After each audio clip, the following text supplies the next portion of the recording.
سرکاري ملازمت د معاش ذریعہ وه. په ځوانۍ کې د اسلامیه کالجیټ سکول هیډ ماسټر و. په آخري عمر کې د پښتو اکیډمۍ ډایرکټر شو.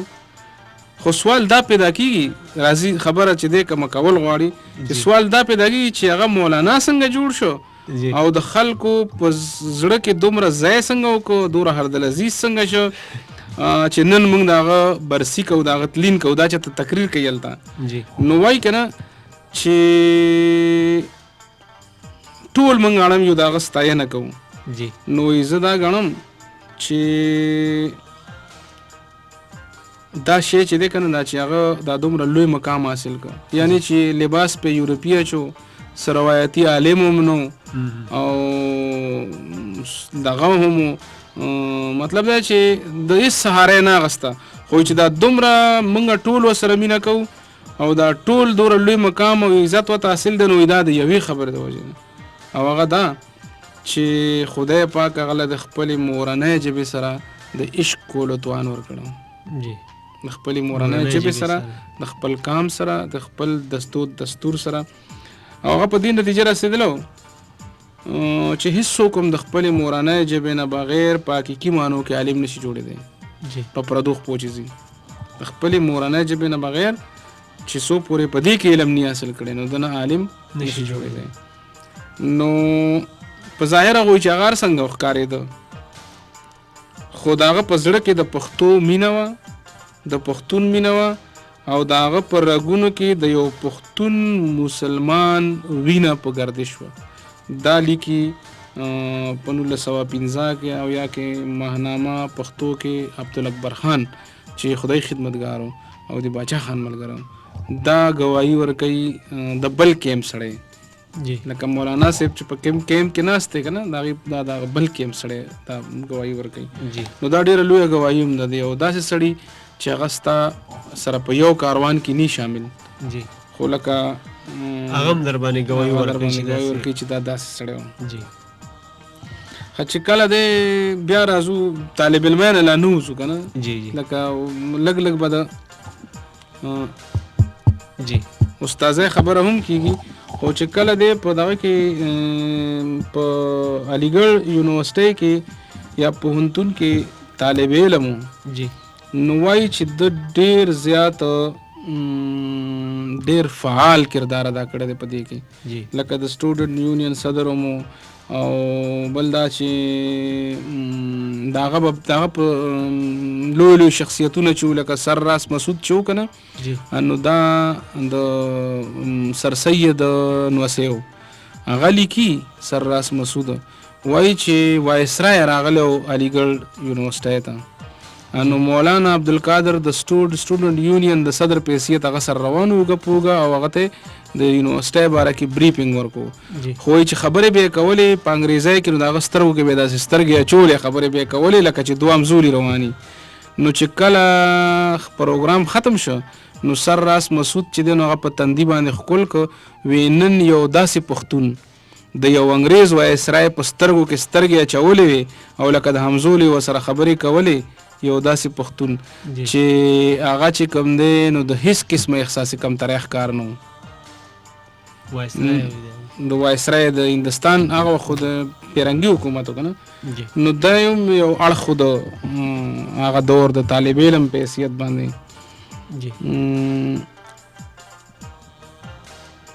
د خپله چې کوم دی مولانا صاحب یو ډېر ښه اهل کلام هم و، لکه د هغه لیکونه موږ ته چې دی نو دوه شکل کې موږ سره شته، یو د هغه مقالې دي، هغه مقالې پښتو اکیډمۍ د فکر یون په نوم باندې چاپ کړي دي، کتابي شکل کې چاپ دي، په هغې کې چې کوم دی نو په شخصیتونو هم شته، په بعضې موضوعاتو باندې هم شته، په تاریخ باندې پکې هم خبره شته. د دې سره سره د هغه خطونه دي، او هغه خطونه هغه مختلفو دوستانو ته لیکلي دي، په دې غرض نه چې دا چاپ کېږي، خو هغه خطونه محفوظ و، چونکې د اکیډمۍ په ریکارډ موجود و، نو هغه هم چاپ شوي دي. نو هغه خطونه چې کوم دي زما به یاد شي، زما خیال چې خواږت راخلي که داسې په نوم باندې چاپ شوي دي، خو په هغې کې خطونو کې موږ یو خو د هغه د نثر نمونه پکې وینو چې په هغې کې کومه شګفتګي ده، په هغې کې کوم رواني ده، په هغې کې کوم سلاست دی، پای کې چې کوم د انداز د خطونو انو لا شعوري طور سره بندوي چې د مونږ د خط په پښتو کې دی خطونه چې پښتو کې به خط څنګه لیکي پای کې د اثر خوشبوئی پکې هم شته لکه مثلا ماته یو خط را یادېږي چې حمزه بابا ته جواب لیکي چې دا بچی چې دی نو ستا هم بچی دی او زما هم بچی دی او دې ته مال راولېږه نو زه به دې ځان سره واخلم مراد شینواری مولانا عبدالقادر صاحب ورته لیکي خط کې لیکي چې دا ستا هم بچی دی زما هم بچی دی یو ځای کې دغه ته لیکي د عبدالله جان نصیر ته جی غزیدې چې ستا خبره ټیک ته رورجانه پښتو اکیډمۍ ته ستا غوندې د پوهانو ضرورت دی چې موږ راولو او داسې استادان پوهان خو فی الحال لا موږ سره اسامي نشته چې کله هم داسې اسامي راوځي نو زما به لومبی کوشش دی چې تا راولم داسې خبرې پکې هم موږ ته په لاس راځي که نه چې هغه د وړو کارونو ورته خلکو ویلي دي او هغه باقاعده چې دی نو هغه پاسېدلی دی او هغه چې خپل وس کړی دی چې هغه کار وکړي لکه دا د هغه د ژوند یو بل اړخ دی د دې سره سره بعضې ډېرې شګفته جملې پکې هم شته په خطونو کې لکه یو ځای کې یو خط کې ورته یو کس لیکي چې ستا په دې لیکونو کې خو چې دی نو د هندکو ټکي دي لکه ته وایي لیکي چې هغه ماله سامړه راغی او پیچواړ نو دا خو چې دی نو د هندکو ژبې ټکي دي نو دی ورته په جواب کې لیکي چې ستا خبره ټیک ته زمونږ چې د اباسین په غاړه غاړه کم خلک اوسو نو موږ سره خوا کې هندکو والا هم اوسي لکه چچا علاقه هم ده نو زمونږ ژبې ته د هغوی د ژبې نه مونږ ګڼ ټکي قبضه کړي دي خو د پښتون دا فطرت ته چې دی قبضه په اله اسانه پرېږدي نه نو وی مونږ یو څه کړو وی کوای چې پرېږدو نو دا ډېر شی دی یو نه دی ګڼ دي نو لکه داسې وکړه چې د خپلو دوستانو د شاګردانو مطلب دا چې هغه چې په کوم ځای ناستو خو دا هم کېدای شو چې اړو چاله نه جواب ورکړو نه چاته ځان جواب دی ګڼه څنګه چې اوسني اکثر په اکیډمو کې ناست صاحبان که نه چې بس دفتري او موټري او AC او ګریډي نو چې دا یې نو بس وایي نور ته د ضرورت نشته که نه خو هغه داسې نه کول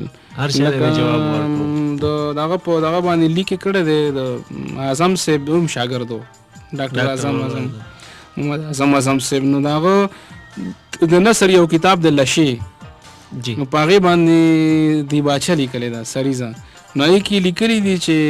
یو نری چکې او ښکلی غوندې هلک لکه د اعظم صاحب باره کې وایي ځکه چې هغه وخت کې هغه هلک و که نه لکه اعظم صاحب حضوره ذهین سړی و ادب کې دومره لوی نوم و چې هغه لا 14 نو پوره کړی په اسلامي کالج کې پروفیسر اخیستی و لکه یو نتیجې لا نه وتې نو دا د مولانا عبدالقادر پرورده خلک و که نه شاګرد د هغه یو بل عقیدتمند چې د پښتو اکیډمۍ ډایرکټر هم تیر شوی دی او ژوندی دی د خیر الله پروفیسر محمد نواز طاهر هغه لیکي چې ما کله مولانا عبدالقادر نه د انکار ما کله وی چې د مولانا عبدالقادر نه د انکار وجه معلومه کړه تپوس مې وکړ نو هغه ما ته د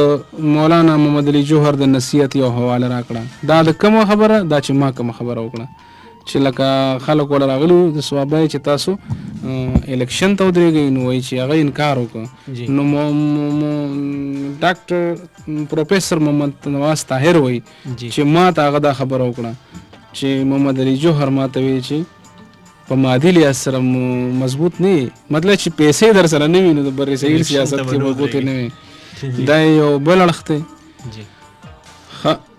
د علیګړ چې کوم تعلیم او تربیت لکه د دوم او د دونه وروستو د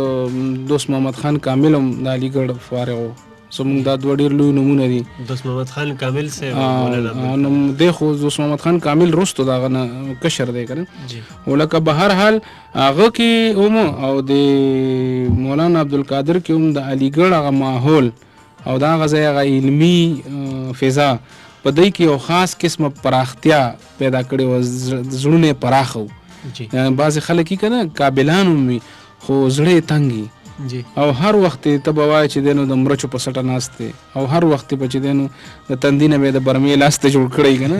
نو داسې نه وه یعنی هر قسمه خلک به ورڅخه راته لکه موږ سره په دې سیاسي خلکو کې او ادبي خلکو کې د هغې دغه تقلید بیا موږ یا دغه انداز موږ په اجمل بابا کې وینو چې هغه څخه به هم هر مکتبه فکر خلک راځي طالب علمان به راتلل د مدرسو دیني مدرسو طالب علمان هغې سره په ګنټو ګنټو ناستو ته کومه درجه کې ته کومه درجه کې داسې نو دقسې به مولانا صاحب هم وایي لکه خپل ژبې خپل کلتور سره خو مینه وه او ډیره مینه وه خو لکه د دغه په لحاظ سره چې دی نو په هغه کې یو انټرنیشنلزم و جی چې څنګه زمونږ کوم هغه ترقي پسند قوم پرست دي چې هغوی وایي چې د زنځیر کړی دي دا قومونه نو په دې کې یو کړی د پښتون نوم هم پکار ده او اوس خو شته دی د خیره نو خو دا نه چې دا نورې کړی دي ني مطلب دا چې د هر چا حق دی چې هغه ژوند وکړي د خپل شناخت سره ځکه چې خدای پاک هم وایي چې ما تاسو په قبیلو کې ویشلي د شناخت دپاره وجعلناکم شعوبا وقبایل لتعارفوا تاسو ما په قبیلو کې ویشلي چې ځان وپېژنئ دا ستاسو تعارف دی حالانکه ما د یو پلار نیکه نه پیدا کړي یا ایها الناس انا خلقناکم من ذکر و انثى خو بیا ورپسې وایي چې وجعلناکم شعوبا وقبایل لتعارفوا نو دا په ده کې هم دا شی و نو د هغې هغه تربیت او د هغې هغه علمي ماحول او د هغې دا فایده وه چې مولانا اسماعیل د هغه باره کې د هغه زمانې یو بل عالم سړی لیکي چې مولانا عبدالقادر د خپلو روایاتو او د علیګړ د روزنې یا پالنې د سره سره چې دی نو هغه په خپل ځان کې خپل روایات هم هضم کړي او یو داسې کردار پیدا کړو چې داسې کردارونه اوس په پاکستان کې ډېر کم په لاس راځي دا مولانا عبدالقادر نمبر کې مولانا اسماعیل صاحب دغه باره کې لیکي نورالامین صاحب یو وړه شندمه به ورته والو د هغې نه پس صحیح